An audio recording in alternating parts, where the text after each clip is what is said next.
Constable Beat had a very good reason for wanting to tamper with the scene of the crime. That's the key to this entire affair.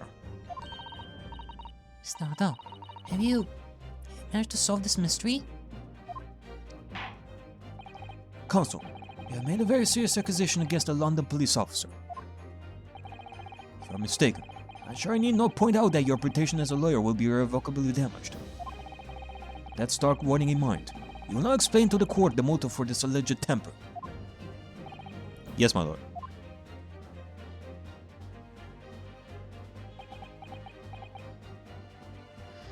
Do a bunch of slaps there. For sure.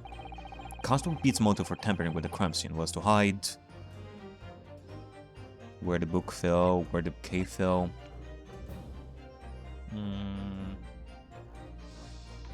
I'm gonna go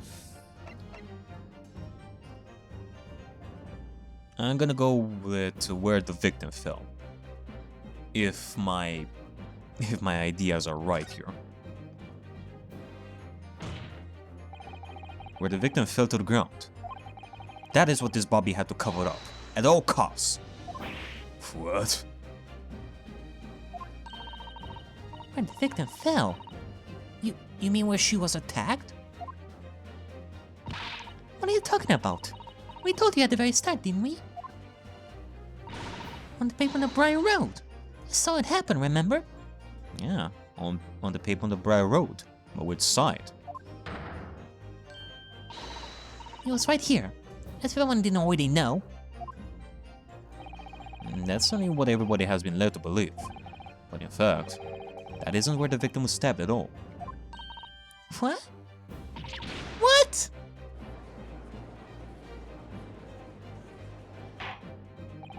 I'm beginning to wonder where this tumultuous trial will end, Counsel. If that's your assertion, then the court is dying to know, my Nipponese friend. Where are you proposing that the crime actually took place that evening? Alright, again, going with my idea, it would have to be right here.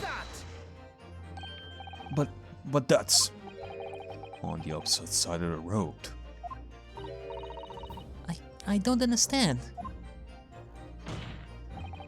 On the evening in question, Mr. Garidev's book fell directly down from the open window above. And your bouquet, Miss B, never moved at all. Yep. Again, it's not that the bouquet was moved from one side to the other. It actually stayed in one place. It was actually the victim that was moved.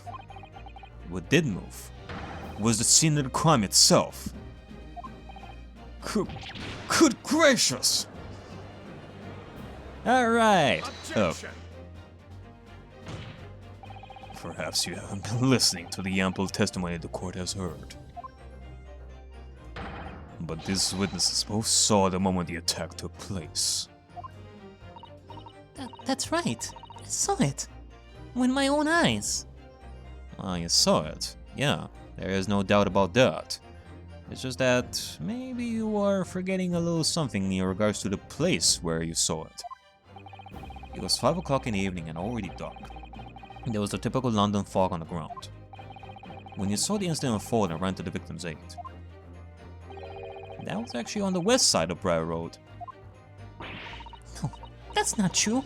He couldn't have been.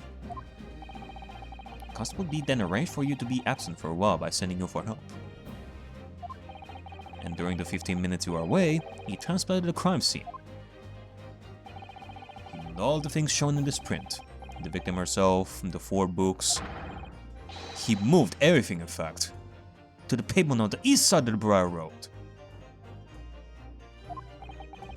Extraordinary. But the constable overlooked one thing. What? What did he overlook? The bouquet, I presume. Exactly. Prosecution told the court just a few minutes ago about the discovery of the rose bouquet. Lord Van Zik said it wasn't noticed until the morning as it lay where the street lamps cast no light. Yeah, it couldn't be seen in the dark, obviously. which is why it was only the bouquet. And that was found in its original position, on the pavement on the west side of Briar Road.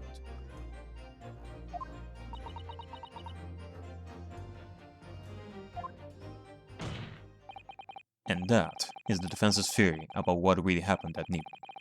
How do you respond? Constable Rolly beat.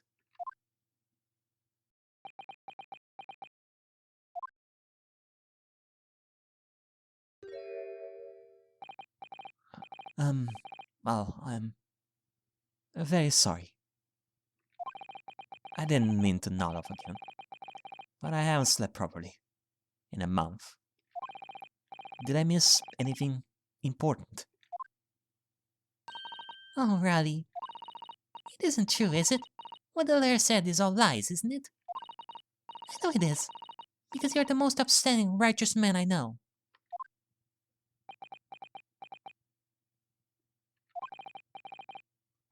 I had a dream. A terrible dream. All the things I did that night. Everything come out. Everything.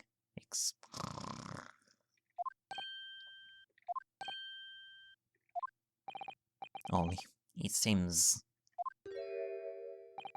it wasn't a dream at all. Good God! Order! Order! What on earth is the meaning of all this? Oh, Raleigh, why? Why would he do something like this? Moving a corpse is a criminal offense, isn't it?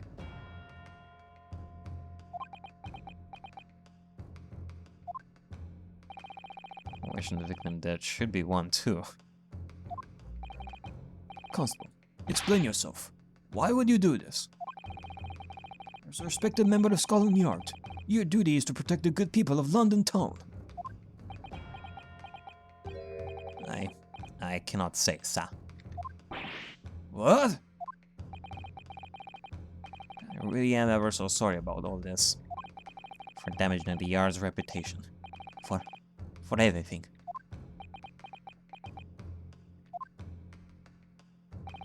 I have a possible explanation for why, on that particular evening, Constable B felt compelled to move the scene of the crime. I can think of one reason. What? How could you possibly know? You, a foreigner, presuming to understand the mind of a Scotland Yard policeman. I know, right? Such a ludicrous thing to witness. And yet, Lord Van Six, it is this foreigner who has uncovered the startling truth of the matter thus far. Yeah, and it is something that you yourself don't see. I believe it will be beneficial to the court to hear this extraordinary young lawyer's theory. Counsel for the defense, if you please. Yes, my lord. Now then, I think you had better show us some evidence. At once, my lord. England, Japan. It makes no difference where you come from. Human emotions are the same.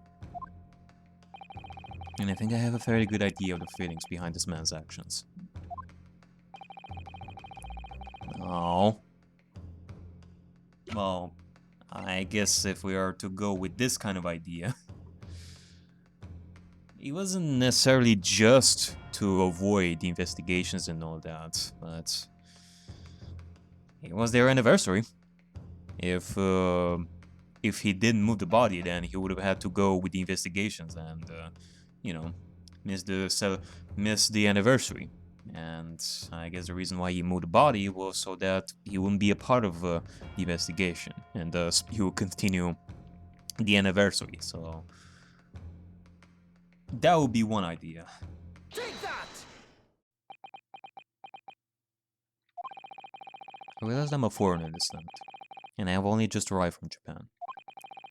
Which is why all this information about London's so-called bobbies is completely new to me. I've learned that through honorable patrolling the beat is the most demanding work in the world, for example. keeping the peace, looking after the citizens on his beat in all kinds of ways. There's no doubt that young Bobby is charged with a great deal to do each day, certainly. But for Constable Beat, the day in question was special. Special? How? On account of this bouquet, my lord. Oh, yes. It was our very first wedding anniversary. Constable Pete had worked so hard to be able to afford this simple gift for his wife. And was so looking forward to taking her out for a celebratory meal. When he and Mrs. Beat stumbled upon a crime along Brow Road. When he saw that shadowy figure through the fog collapse on the pavement ahead of them, what must have gone through the man's mind? But sir, just on that one particular day, I was looking forward to celebrating my wedding anniversary. Mrs. Beat puts up with a lot being married to a Bobby like me. I wanted to show my dear wife how much I care.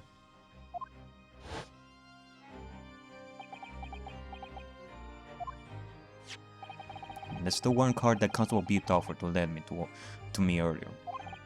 Inside, among the rules for patrolling policemen, it says, when a crime is discovered on his beat, a policeman must assist with initial investigations and help detectives. Ah! Constable Beat. Is that or is that not the reason why you moved the whole scene of the crime that day?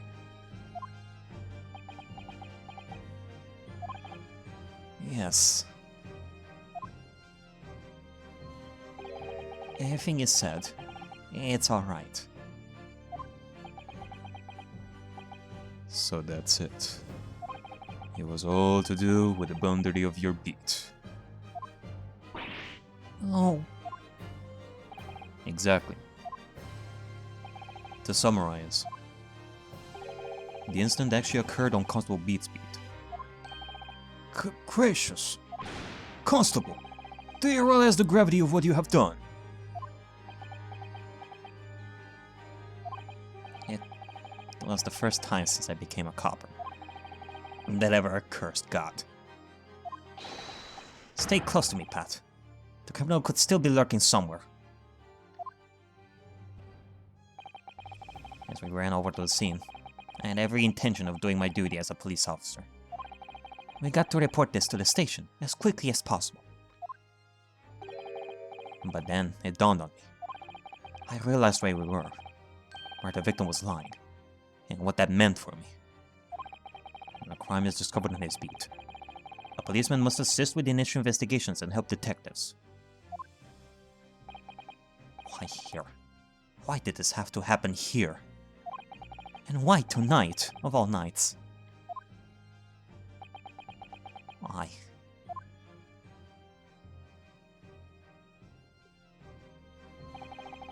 It's a copper's job to guard the scene of the crime, so... I told Pat she'd have to go to the nearest police box and fetch whoever was on duty there. It was then, when I opened my mouth to speak, just came out. Couldn't believe the words that were coming out of my own mouth.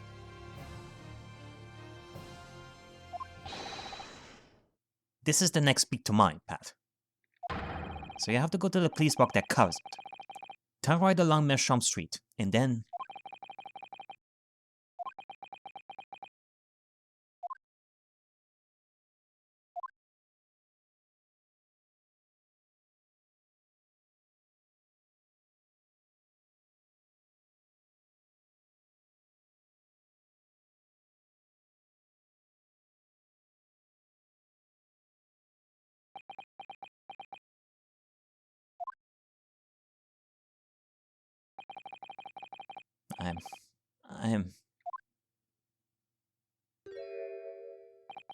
I'm sorry.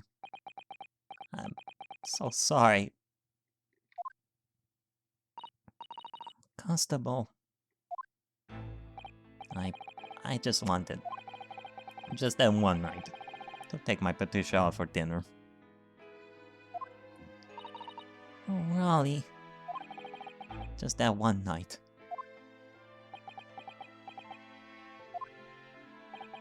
He knew that if the incident was on your beat, your evening of celebration would be ruined. And so you decided to move the entire crime scene outside your jurisdiction. Just across the street, to the east Pape on the Briar Road, which falls under the neighboring beat's care. You couldn't have just thought about moving the celebration to maybe later, I guess. Like in the following days or something. The first thing that came to your mind is to do that, apparently.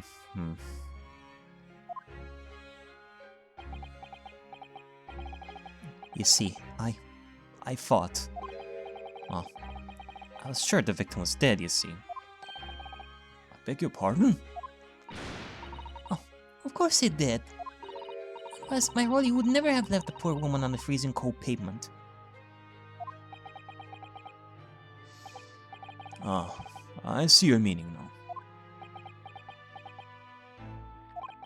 But God got me back from my sins, didn't he? That's why I missed the rose I bought for Pat. No, Rolly. That was all my fault. I should never have dropped it in such a dark place. So sorry, Rolly.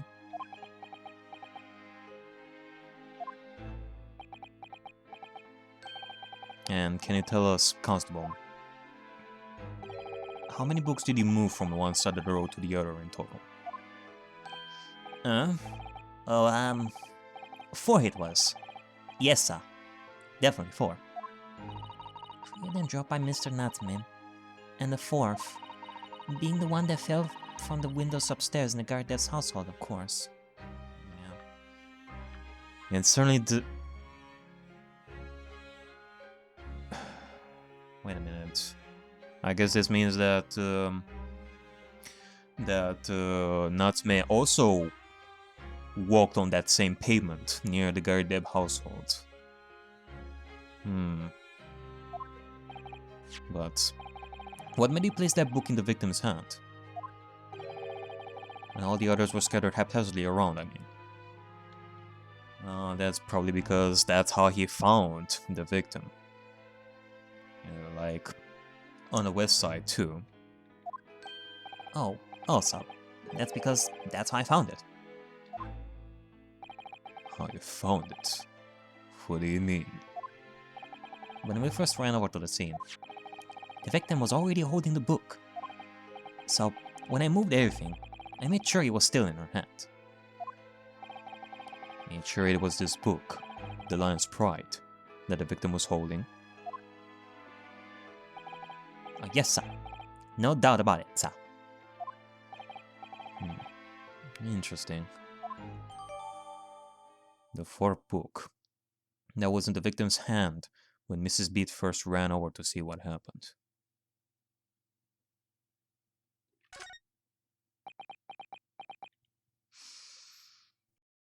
I mean, first we do know that the victim is not dead.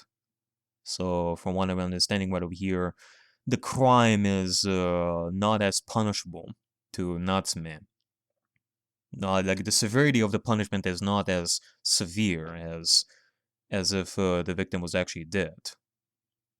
Second of all, I do still believe that what happened here is an accident. And third of all, Rolly is definitely not the one who did it. He's not the one that actually threw the knife or stabbed the victim. Although, in the end, he did tamper with the crime scene. So, I guess we shall see what will happen here. I thought it was an open and shut case at the time, you see. There were only the 2 people at the scene, and Pat and me both saw it happen. However which way you looked at it, it had to be the fellow who ran off who'd done it, I thought. I couldn't see the harm, really. I didn't think moving it all over the road would make a jot of difference. I suppose this is it for me now. I've had it.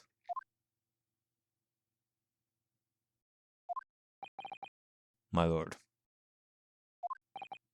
Yes, Lord Van Zix?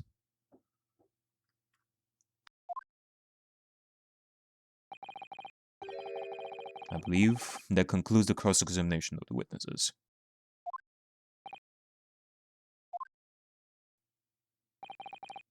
Constable, you may withdraw. Yes, sir. Mr. Prosecutor, sir. What will become of my Rolly? What will happen to him? For now, you are free to go home. The police will contact you in due course. Please, don't punish my husband. This was all my fault. It's because I'm always moaning at him for coming home late. Leave it now, Pat. Let's go home. I'm tired. Alright then, my love. One last thing, Constable. Sir? Let this be a lesson to you. In a criminal investigation, every detail matters, however insignificant it may seem to you. Yes, sir. Carve that lesson in your mind. And never again make the mistake of tampering with the scene of crime. Never again, sir. You mean to say? Yeah, I guess this means that he can continue being a Bobby.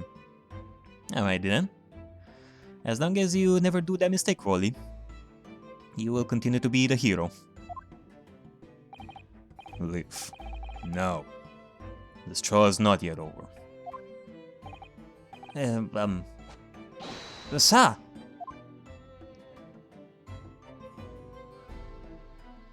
Alright, well, I guess so. We shall leave the couple alone for a while to get some rest. Oh, quite a startling revelation, I must say. I never thought of a third party transplanting the entire scene of a crime like that. Indeed, my lord. Nevertheless, there are some immutable facts here. Principally, that the accused, Mr. Soseki Natsume, is the only person who could have possibly have committed this crime. Objection! No, I disagree. I mean, I guess with what happened over here, we are shortening the list of suspects. Rolly Beat and Patricia didn't do this. Clearly. I'm still thinking of some ideas over here, but if Ryunosuke is not paying attention, like right now, there's gonna be some trouble. Now that we know the true scene of the incident, there is someone else. Another person who could possibly be responsible for the knife in the victim's back. Forgive me for being presumptuous, but I believe the prosecution is probably well aware of this possibility already. Lord Van Zieks, is this true? Very well. Name the person if you will. If further investigation is warranted. The prosecution has no objection to the trial continue. Alrighty then. You'll name this other person who could have perpetrated the crime. Alright, well, in which case, we're definitely gonna be continuing with our thought from before and have Mrs. Gardeb at the witness stand to question her. Take that! The defense would once again like to request the cross-examination of a new witness, my lord. Once again? My assistant made the same request earlier. In order to finally reveal the truth about this case. It's imperative that we cross-examine juror number 4, Mrs. John Garideb. Me? Me? Oh, dearie me. Objection! Their request has already been denied. Objection! But the situation is very different now. Mrs. Garideb, answer me this. What do you want now, you little toad? At the time of the incident, you were engaged in a violent argument with your husband, Mr. John Garideb. In the course of the argument, a minor house fire was ignited. and to clear the smoke from the room, your husband opened a window that looks out over Briar Road. Well, what of it? You threw this book at your husband when he was cornered with his back against the window. Upon striking the pane of the open top-hinged casement window, the book plummeted directly down, finding its way to what we know now to be the true scene of the incident. Yeah, that's true. There is no denying it at this point anymore. The true scene of the crime was like right under Mr. Gardev's window, where a book would be able to land just as easily for the victim to pick it up. So, Yes, and as I said, what of it? during the argument, you were beside yourself with rage. As such, you threw not just books, but anything you could lay your hands on. So, let me ask you one more time, Mrs. Garden. This knife, the one removed from the victim's back,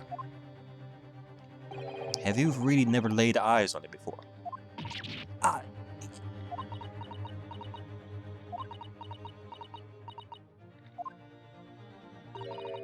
I don't recall it.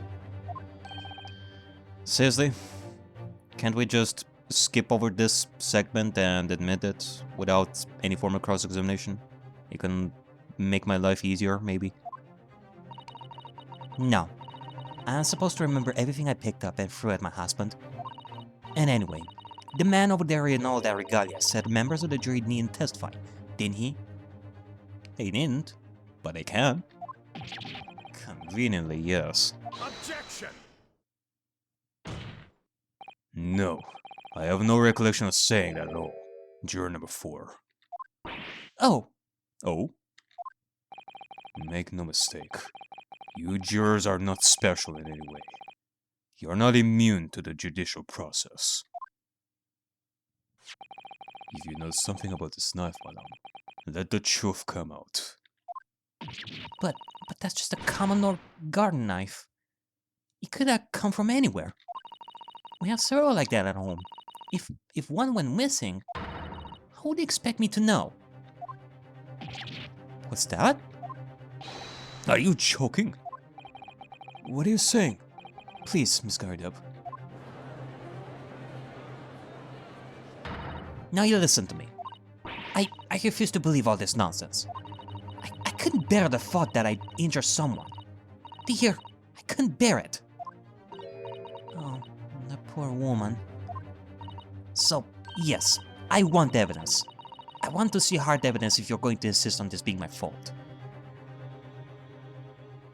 I guess by what she's saying over here, we need some evidence to prove that this knife that landed on the victim is actually the same knife that Gardeb used, which I don't know.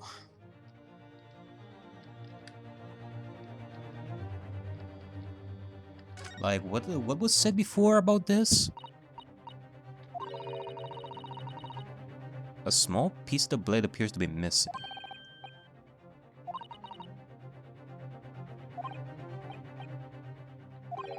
Could it be possible that we would be able to find that tip? Because that would be a given.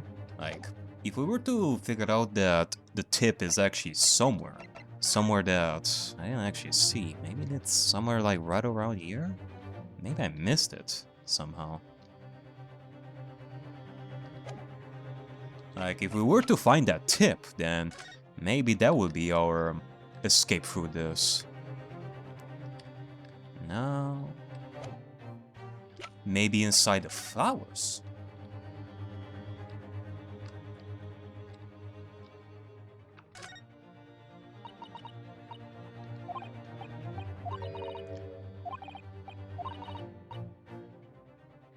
Well, actually, it wouldn't really matter if it's inside the flowers or inside the book.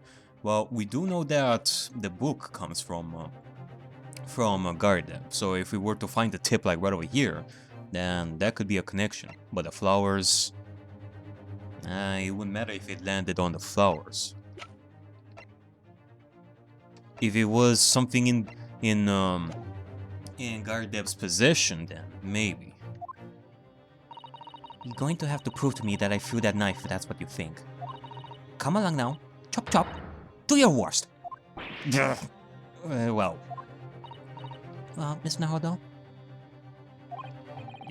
if I had evidence like that, believe me, I would have thrown it at her already. As long as it's not the knife, then take the stand, juror. Oh, The prosecution does not object to the defense's request to cross-examine this witness. Thank you, Zeeks. I knew that you were a reasonable guy, eventually. And thus, this day, Zeeks has grown his heart 3 sizes. Thank you, Lord Van Zeeks. I'm going to have to testify? Juror number 4. As I'm sure you will appreciate, having observed it with your own eyes today. Witness testimony can lead to the most extraordinary truths being unearthed. Truths of which the witnesses themselves may not even have been aware. Oh, dearie me. So I demand your full and unadulterated testimony, Mrs. Gardeb. And mark my words, in this court of law today, we shall extract the truth. Do you concur, counsels? Certainly, my lord. Oh, that's what I'm hoping for, my lord. Indeed, your highness.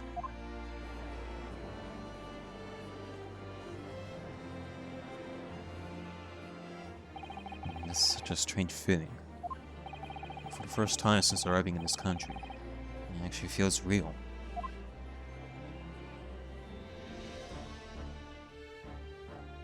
I'm here, in the Old Bailey, and I'm a lawyer.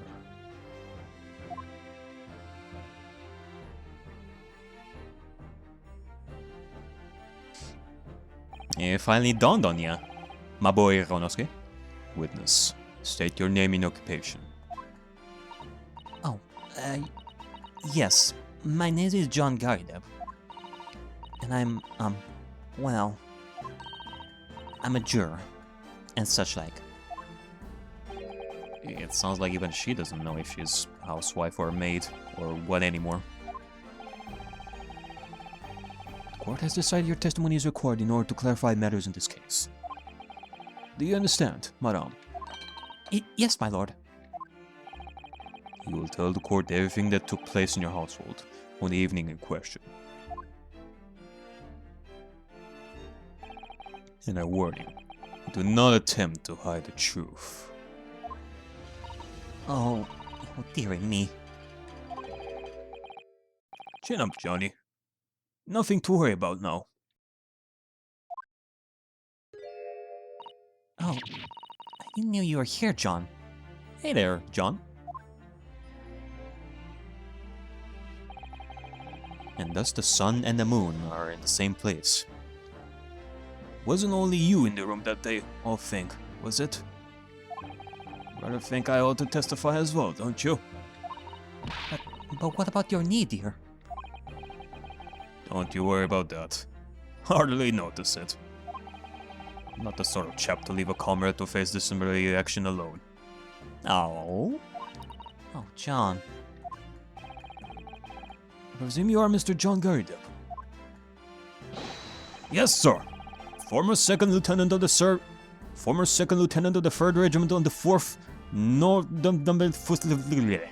Sir. Seen my fair share of action and now living the quiet life, as it were. The quiet life. Were you not engaged in an incendiary battle with your spouse on the day in question? Well, yes, well, quite. I believe this may represent the first in the proud history of the British court. Calling a juror to the witness stand is unprecedented. However, the court will hear your testimony now, juror number 4, and that of your husband. You will recount clearly and concisely the events in your home at the time of the incident in question. Sir, at once. Alrighty then. Let's see. Let's see if what we are gonna learn from this is gonna be enough I feel like we're about to reach the finishing line here. Yes, on the day you are referring to, the wife and I did have a bit of a skirmish. Can't recall the reason. Knocked the candlestick over and set fire to the carpet. Soon had it out though, and got the window open. Meanwhile, I was picking up whatever I could find to throw at him. Plenty of knives around our place. Can't say I'd noticed if one or two went missing, I'm afraid. That body thing at the victim's back really was one of ours. You'll have a job proving it, I think. Yeah, sounds as though it was quite a battlefield in your household that evening. Thank God that no cannons were used. Although, an entirely one-sided assault, it seems. The enemy caught us on the hopes, sir. Had no choice but to dig in and take defensive measures. To be honest, if the enemy had kept shelling us for another minute, they'd have been toast. Of course, a veteran such as myself, he's only too aware that on every battlefield, it's just a nut's whisker from death at any moment. In which case, we would have a completely different case at this point. Are we still talking about a marital quarrel here, or...? Well, I must say, I am dubious that this testimony will shed any light on the origins of this jackknife. In combat, one's focus narrows such that surroundings are barely noticed. This witnesses may not be able to offer anything more than they have testified already. This may be a dead end. Balzix may well be right.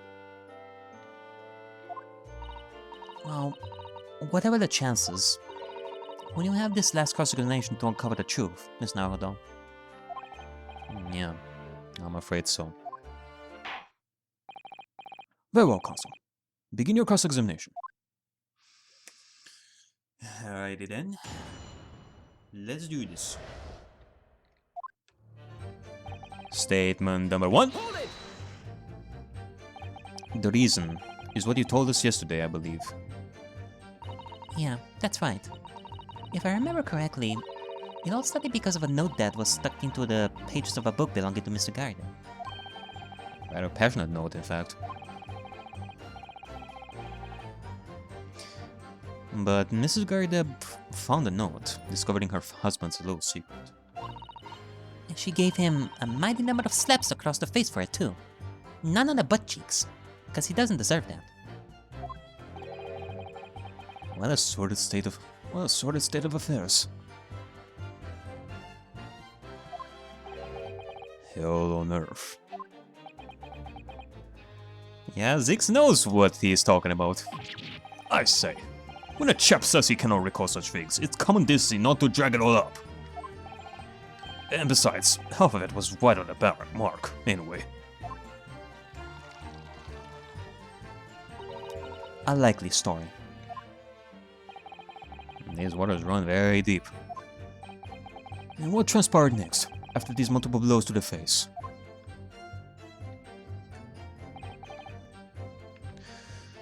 Statement number 2. Hold it! And the fire also spread to some items of furniture, didn't it? The bookcase, my armchair, anything of mine. It just so happens there was some bathwater around that evening, so I flushed that about to put it off. A most precarious situation you put yourself in. Ours is a 3-story townhouse on the west side of the street, where the water main is, when the one main isn't connected yet. Have to draw water from a public water pump during the day if you need that, you see. The lodgers are always moaning that they cannot get any water at night. Although, that little mustached Japanese man buys water in bottles, I believe. The defendant is Natsume, you mean? Yes. He receives a stipend for his studies, you know. From his home country. Can you imagine being able to brew a pot of tea at all hours? He's obviously very well off. Have you actually seen the state of the man? I believe he uses all of his income to buy books. Well, anyway, the point is, I was able to douse the fire with water. Fortunately enough. Oh, that's good. Meanwhile, I was picking up whatever I could find to throw at him. Statement number 3. Hold it! Even though the room was on fire? As I was concerned at the time, it was more important to extinguish my anger than the flames. When a woman wants to throw, she must throw. Yeah, you did tell us before. How terrifying. That is most certainly not true of Susato takedown, Miss Naruto. Yeah, sure thing, sweetie, sure thing. Pat you on the head. How did she know I was thinking that? Anyway, please cast your mind back and try to remember. Was the knife among the items that you threw at your husband that day? In all honesty, I don't recall. But I feel I must point out that I am no monster. Let me see. Some bread, cabbage, garlic, Fine, Cupid. towel, sponge, napkin. Oh, he certainly has a reaction to something. Bread, cabbage, garlic, towel, sponge, napkin maybe? Excuse me. Do you have something to add, sir?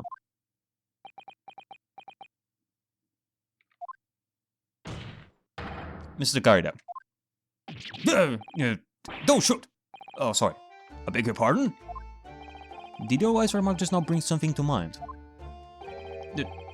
Nothing of any significance. No. Are you sure? Just a barrage of projectiles the whole thing launched in my direction. So somewhat more solid than she implies. Books, bricks, and fire poker, I assume to recall. Bricks? Where the hell did you get a brick from? Did she just start grabbing the wall, like grabbing the bricks from inside the wall and started throwing them at you? And the woman's aim is uncanny. She landed the wreck hit. Good grief, woman! We're not at home now. This is a court of law. Oh, dear me. Ever so sorry, dear. What's she even doing with a teapot in here? Honestly, John, I would never have thrown such things at you, obviously. Oh, take a look at this then. How do you suppose that happened, Your pipe, sir? Had this thing in my hand as usual at the time of the onslaught. Knocked it clean out with one of her soft projectiles, she did. Yes. And when I went to pick the thing up, it was broken in two.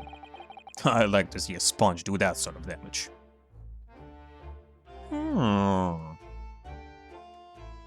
Is that so? Can you... do you have the permission to... look at that pipe of yours, Mr. Gardeb? I see. Your pipe was broken. It would never have been sent flying unless it was hit by something pretty solid. Anyway, I managed to bandage the thing up for now. Ah, I see. So that's why it's bandaged, eh? Ah, you are one to exaggerate, aren't you, dear? I wonder what we should make of this account. Yeah, I'm gonna say that it's important. The defense believes Mr. Gardner's remark just now to be of great significance. Objection! This war veteran's words only tells one thing. Betray a fire wife and pipes, as well as hearts, may be broken. Sentimental wisdom, perhaps, but hardly worthy of adding to the formal testimony. Indeed. Common sense, one might say. Might one? In that case, would you at least permit us to examine the pipe, sir? Well, I don't see why not. Oh, dearie me. There you go again, trying to ingratiate yourself with a young lady. I think that you're a little bit too old, Gaideb. Very well. The court will accept the gentleman's pipe as evidence. Because Susato is, she was Oh, she's 16. Wow, I knew the age before, but I guess at some point I was thinking that she was 24 for some reason.